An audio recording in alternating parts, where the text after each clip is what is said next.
En primer lugar, para señalar el grave error que fue haber presentado por parte del Gobierno federal y de usted como secretario del ramo el Programa Nacional de Infraestructura 17 meses después del arranque de la administración, es decir, un 23% del tiempo de la presente administración. Con lo cual, si sigue la parálisis inercial que lleva el gobierno en la ejecución de programas y del gasto, para instrumentarse alguno de los programas a que se refiere, habrá transcurrido el 40% del tiempo de la actual administración. Mientras tanto, la economía del país sigue en caída libre y los rezagos sociales siguen siendo dramáticos. El gobierno de Enrique Peña Nieto, ignorando su incapacidad de ejecución de proyectos de inversión y con su falso manejo de expectativas, ha hablado de 7.7 billones de pesos asociados a este plan de infraestructura y de 747 proyectos específicos. Para nosotros nos parece que será muy difícil concluir este programa por los retrasos de los que ha dado evidencia el actual gobierno, su incapacidad para el ejercicio eficiente del gasto público, la reforma hacendaria recesiva y la tardía formulación del programa a la que ya he hecho referencia. También me parece que la apuesta temeraria a la reforma energética tampoco se verá reflejada necesariamente en mayor inversión. Habrá también un boquete fiscal que se querrá cubrir con deuda pública, con nuevos impuestos, y por esa razón nosotros creemos que está destinado al fracaso. Además de ello, el Programa Nacional de Infraestructura carece de articulación y de efectos de arrastre en la economía nacional. No se ve, señor secretario, cómo se materializarán estos proyectos de inversión. Con relación al nuevo aeropuerto de la Ciudad de México, que pretende ser una magna obra de infraestructura, nosotros vemos que este proyecto se ha manejado con opacidad, en el clandestinaje, como si se estuviera ocultando el gran negocio sexenal o transeccional de un grupo político. Se ha manejado sin discusión democrática, sin la participación de los mejores técnicos o ingenieros del país y dejando a un lado a los críticos del proyecto. Esta obra de relumbrón centraliza aún más la economía, con el riesgo de inutilizar un activo al que le han dedicado muchos recursos de infraestructura, como es el actual aeropuerto de la Ciudad de México. El aeropuerto que pretenden, dicen que va a transportar a 100 millones de pasajeros y más de 1 millón de toneladas de carga, cuando la demanda es muy inferior y crecerá muy lentamente, porque como afirman los principales economistas del mundo, existe una tendencia al estancamiento económico, producto de las terribles cargas financieras asociados con los rescates bancarios y financieros. El actual aeropuerto movió en el 2013 a 31.500.000 pasajeros y 376.000 toneladas. Y ustedes están proyectando para una cifra muchísimo mayor, por lo cual nosotros creemos que detrás de ello hay intereses económicos, hay intereses de corrupción. Nosotros queremos en tal sentido preguntarle, señor secretario, ¿por qué el gobierno de Enrique Peña Nieto ha privilegiado a la empresa OHL, que ha recibido contratos por 41.500 millones de pesos, entre otras obras, la autopista Atizapán-Tlacomulco, el primer tramo del tren Toluca-Ciudad de México, el tramo del segundo piso de la autopista México-Puebla, plantas generadoras de nitrógeno para el gasoducto Los Ramones, una planta de cogeneración de energía eléctrica en la refinería de Francisco y Madero, es decir, es la empresa favorecida por este gobierno. Y usted, como secretario de Comunicaciones del gobierno del Estado de México, participó en proyectos de licitación y remodelación que también favorecieron OHL en el aeropuerto de Toluca, cuando era miembro del gobierno estatal de Enrique Peña Nieto. Entonces, ¿qué seguridad podemos tener que detrás de esta obra no priva el interés general, sino los negocios? Nosotros propusimos que se creara una comisión especial en esta Cámara de Diputados para el aeropuerto, como se han creado 36 comisiones, la mayoría que no operan porque no hay voluntad política de que operen. Y no hubo decisión, se quiso restringir a una subcomisión dentro de la Comisión de Infraestructura. Y con todo respeto hemos dicho que el círculo se está cerrando. Usted como secretario de Comunicaciones de Peña Nieto en el gobierno del Estado de México benefició a OHL. Ahora, como secretario de Comunicaciones del gobierno federal, seguramente va a beneficiar a OHL o a Roberto Alcántara, que no nos ha dicho claramente qué pasó con todo el desastre que hubo con el cambio de operador de cobro electrónico en las casetas de Capufe con el sistema llave. Pero ahora todo apunta a que OHL, Roberto Alcántara y demás van a ser favorecidos con esta obra. Y en la Comisión de Infraestructura está también un exfuncionario del gobierno de Enrique Peña Nieto, que es mi compañero Curinaime aquí presente, y que también ahora será cargo de la comisión, es decir, el Grupo Atlacomulco apoderado del control de la principal obra transeccional. Nosotros decimos las cosas por su nombre, aunque cause incomodidad, porque es la obra que va a implicar 169,000 millones de pesos y nos parece que no hay una justificación plena, dada la demanda existente, para una obra de esta envergadura. Creemos que el país tiene otras necesidades y además en el aeropuerto de la Ciudad de México no todos son problemas de saturación, es problema de monopolios también. Aeroméxico goza de todos los privilegios, trata mal a los usuarios, cobra tarifas indebidas, deja retrasos que no se justifican, no explicaron claramente qué pasó con Mexicana de Aviación y por eso creemos que no solo es un tema de saturación, es un tema también de monopolios, lo que hoy vive el aeropuerto de la Ciudad de México.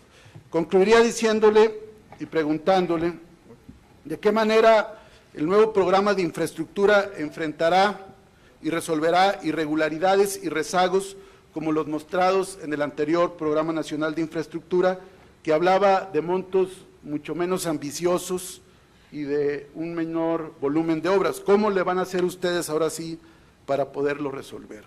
¿Cómo resolverá la Secretaría de Comunicaciones y Transportes el problema de disponibilidad y ejercicio de los recursos financieros del Fondo Nacional de Infraestructura, que en promedio de sus activos totales llegó a tener recursos sin ejercer por más del 60%? ¿De qué manera asegurará que los proyectos que se liciten y se autoricen sean oportunamente financiados y cumplan con las metas financieras establecidas? ¿Cómo evitar que megaproyectos costosos no sean motivo de corrupción con una vigilancia endeble y con simulación en la rendición de cuentas? Le ruego concluir por su atención y su respuesta. Gracias, diputado. Gracias. Tiene el uso de la palabra hasta por 5 minutos el licenciado Gerardo Ruiz Esparza, secretario de Comunicaciones y Transportes, Con gusto, para dar señor respuesta. diputado, muchas gracias. Rápidamente, el PNI tiene, el Programa Nacional de Infraestructura tiene fechas legales para publicarse y debe ser después del Programa Nacional, del Plan Nacional de Desarrollo. Simple y sencillamente, si queremos verlo antes, creo que está más en manos de este honorable Congreso la decisión que del propio Ejecutivo Federal. ¿Cómo se van a materializar los proyectos que estamos ejecutando? ¿Cómo se vienen materializando? ¿Cómo se han terminado las obras que hemos terminado de acuerdo a programa, respetando un calendario, respetando el ejercicio presupuestal al 100%? Todos estos datos están publicados por la Secretaría de Hacienda en la página correspondiente al ejercicio presupuestal. Ya hay que ver que para ejercer un peso el día de hoy, se necesita haber planeado hace un año. Hace un año haber planeado la obra, una autopista, la que sean, 46. Un ejemplo, esa autopista debió haberse planeado hace un año, Después de la planeación viene la elaboración del proyecto ejecutivo que contemple el trazo de la autopista. De esta carretera de Chiapas que tanto se ha hablado, estamos haciendo el proyecto ejecutivo que tomó 8 meses hacerlo, precisamente. Después del proyecto ejecutivo viene el estudio costo-beneficio, el registro ante Hacienda, después viene la licitación correspondiente, después de la licitación que toma 2 meses y medio, 3 meses, viene la firma del contrato, que es un mes más o menos después, y si vamos sumando tiempo, no es posible hacerlo menos de 9 meses, 1 año, en el menor de los casos. Por eso es que digo, para ejercer un peso hoy, se tiene que haber planeado hace 1 año. Eso es organizar el ejercicio presupuestal, es organizar que se vaya ejerciendo al 100% como lo vamos, y así se van a materializar todas las obras que ven ustedes en el Programa Nacional de Infraestructura, y estaremos sujetos todos al juicio de la historia, pero esas obras, en mi caso personal, se van a ejecutar. Aeropuerto, opacidad, corrupción, yo creo que simple y sencillamente se están tomando las medidas necesarias para que se vayan ejecutando las cosas. No se puede ejecutar algo sin antes tenerse esa planeación. En los meses iniciales del gobierno lo que se hicieron fueron estudios aeronáuticos, estudios de uso del suelo, estudios de resistencia del suelo, estudios hidrológicos, para tomarse la definición que se acaba de tomar hace 1 mes, un poco más de 1 mes, en el segundo informe del señor presidente de la República, de que sí se va a hacer el proyecto. Todavía no hay proyecto. Entonces yo lo que pido es, esperemos a que haya algo para empezar a evaluarlo.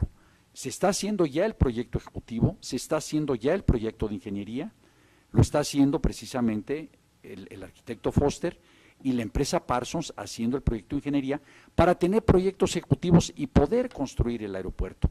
Hoy se están haciendo obras hidráulicas que se licitaron públicamente.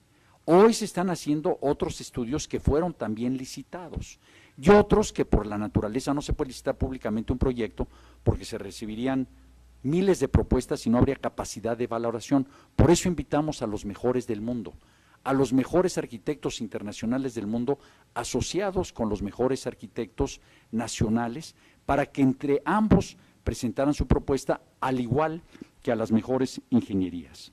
Privilegiado a OHL, vamos, yo no sé cuántos contratos tenga una empresa de esta naturaleza en otros lados, pero sí sé que en el caso del ST ICA tiene 9 contratos, 43,000 millones. Ideal tiene 6 contratos con 21,500 millones. Isolux 4 contratos con 15,000 y después tiene 4 contratos de la administración pasadora, OHL con 15,000 millones. Pinfra 10,000 millones con 5 contratos.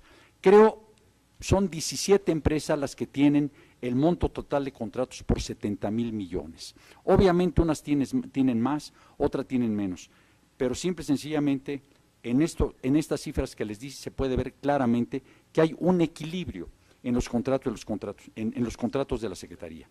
Y si alguien de aquí, en esta administración, ganó un contrato, es información pública, se puede verificar en las páginas de la Secretaría por qué ganó, porque presentó la mejor propuesta, y quiénes perdieron y por qué perdieron. Si hay duda, creo que la información es transparente. En el caso, ya dije cuántos expedientes tenemos reservados, antes se reservaban todos, hoy prácticamente no hay reservas, hay 14 que por razones ya de otra naturaleza se tienen que reservar.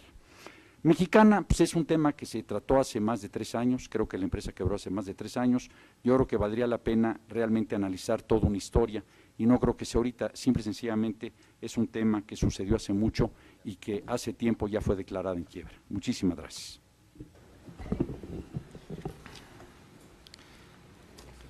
Gracias. Tiene ahora la palabra para hacer comentarios hasta por 3 minutos el diputado Ricardo Mejía Verdeja. Ricardo Mejía. Sí. Gracias, presidente. La realidad no, señor secretario, no nos deja satisfechos sus respuestas. Creemos que, como usted lo ha reseñado, hay un conjunto de empresas españolas, muchas de ellas, que han acaparado el mercado de las grandes obras de infraestructura nacional. El caso de Isolux, que usted comenta, Pastrana, que era el director México-Colombia, ahora es consejero independiente de Pemex. Emilio Lozoya era consejero de OHL, Mario Boudegar, el actual director de finanzas de Pemex, era el director de finanzas de OHL, es decir, todo queda en familia. Y esta gran obra, que es la obra del aeropuerto, que impacta 169 millones de pesos, 120,000 millones a ejercerse en este gobierno, 16,000 para el año próximo, pues me parece que no se puede manejar con esa ligereza, como si fuera un contrato más. Me parece que el gobierno estaba obligado a mostrar total transparencia. Nos parece insuficiente ese argumento que iban a llover proyectos, al contrario, qué bueno que haya proyectos, porque casualmente está involucrado un familiar de Carlos Slim en el proyecto que resultó ganador. Y me parece que hubiera sido sano, por transparencia, que el gobierno se hubiera manifestado por la transparencia. Entiendo yo que este tipo de anuncios también lo hacen para eludir una problemática social manifiesta. Y por eso desde el 2008 la Conagua fue acaparando tierras aledañas a través de la compraventa con ejidatarios para ir generando esta reserva. Pero me parece que este tema tiene que transparentarse y nosotros vamos a insistir. Quisiéramos que la mayoría en el Congreso no fuera tapadera, que reconsiderara la creación de una comisión especial para que fuera acompañando todo este proceso, las medidas medioambientales, las medidas de tenencia de la tierra, el tema de aeronáutica, el tema de límites competenciales entre la Federación y el Estado en la cuestión de la tierra, pero esperaríamos que en eso hubiera voluntad política del gobierno y no que se lo reservaran para unos cuantos amigos del régimen. Por último, secretario, en el sector de las telecomunicaciones vemos que no se ha resuelto satisfactoriamente la concentración oligopólica de las televisoras y de las empresas de telefonía celular.